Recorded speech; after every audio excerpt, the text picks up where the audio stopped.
You on the Domino's post-game report, Adam Cavalier alongside Carson-Newman head men's basketball coach Chuck Benson. Chuck, get a win in a city that you've never won in and head into the SAC tournament with a nice positive victory. Trailed with 5 minutes to play, but you roll off a 12-2 run to turn the tide. Held Coker 5 minutes without a field goal. What happened during that stretch that really sent things your way?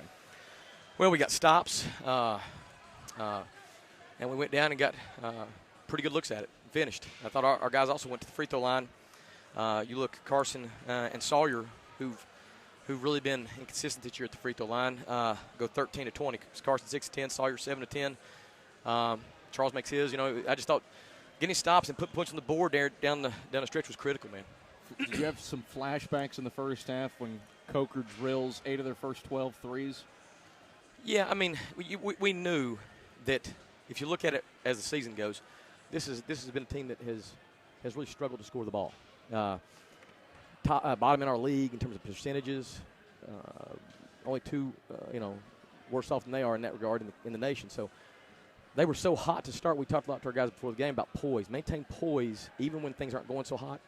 And I thought they did that. And then the percentages caught up with them in the second half. I mean, for them to jump out there and take another 19 threes the second half was sort of surprising, and yet they were so deadly with it the first half, they probably had to stay with it. It's probably the best play they had.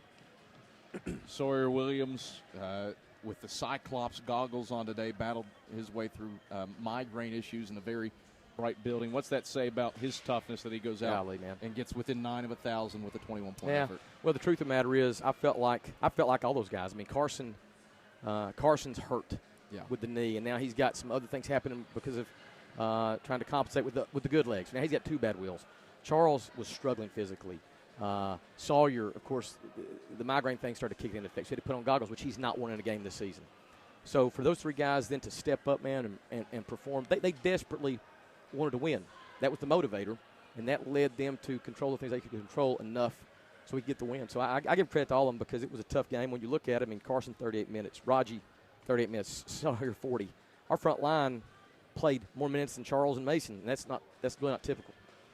You look at what they did, a lot of high percentage shots from the guys that you mentioned. You shoot 60% from the field against Coker struggled offensively, but this is still one of the best defensive teams in the conference.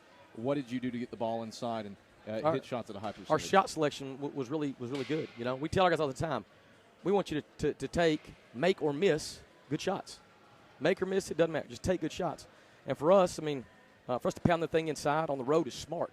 And you see, I mean, it gets you to the free throw line 31 times, and it gives guys that can make shots at the rim a chance, So, I mean, I think it's buy-in. It's buy-in for our offensive scheme, and that's really, it allows us a chance today against a really, really sound defensive team to put points on the board. Revisit that first half. Coker's making oodles and oodles of shots, but you still managed to tie the game at the going into the locker room on a late 3 by Zach Pangalo. How big was that shot just for momentum and the way the first half It was huge momentum boost for us, because, again, you're sitting there as coaches and players watching this team shoot the ball like they haven't proven they can shoot all year long.